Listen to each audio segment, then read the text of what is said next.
qui concerne son Fils, né de la postérité de David selon la chair, et déclaré Fils de Dieu avec puissance, selon l'Esprit de sainteté, par sa résurrection d'entre les morts.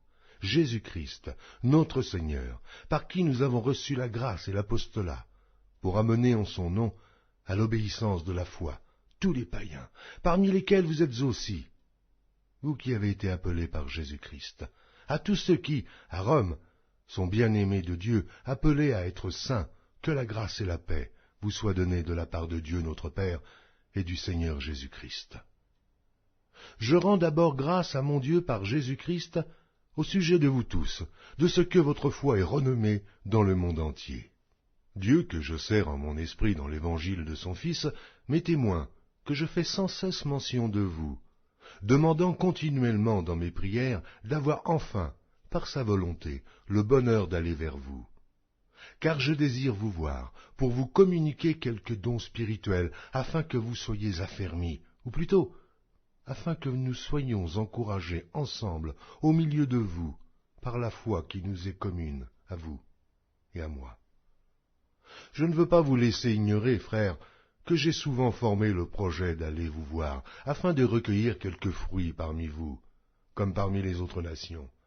Mais j'en ai été empêché jusqu'ici. Je me dois aux Grecs et aux barbares, aux savants et aux ignorants.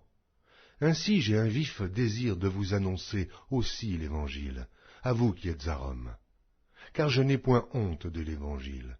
C'est une puissance de Dieu pour le salut de quiconque croit, du juif premièrement, puis du grec, parce qu'en lui est révélée la justice de Dieu par la foi et pour la foi, selon qu'il est écrit, « Le juste vivra par la foi ».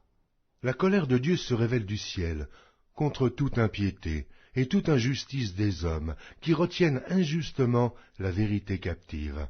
Car ce qu'on peut connaître de Dieu est manifeste pour eux, Dieu le leur ayant fait connaître.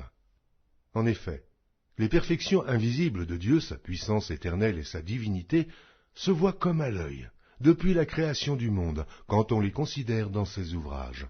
Ils sont donc inexcusables, puisqu'ayant connu Dieu, ils ne l'ont point glorifié comme Dieu, et ne lui ont point rendu grâce. Mais ils se sont égarés dans leurs pensées, et leur cœur sans intelligence a été plongé dans les ténèbres. Se vantant d'être sages, ils sont devenus fous, et ils ont changé la gloire du Dieu incorruptible en image représentant l'homme corruptible, des oiseaux, des quadrupèdes et des reptiles. C'est pourquoi Dieu les a livrés à l'impureté selon les convoitises de leur cœur, en sorte qu'ils déshonorent eux-mêmes leur propre corps. Eux, qui ont changé la vérité de Dieu en mensonge, et qui ont adoré et servi la créature au lieu du Créateur, qui est béni éternellement.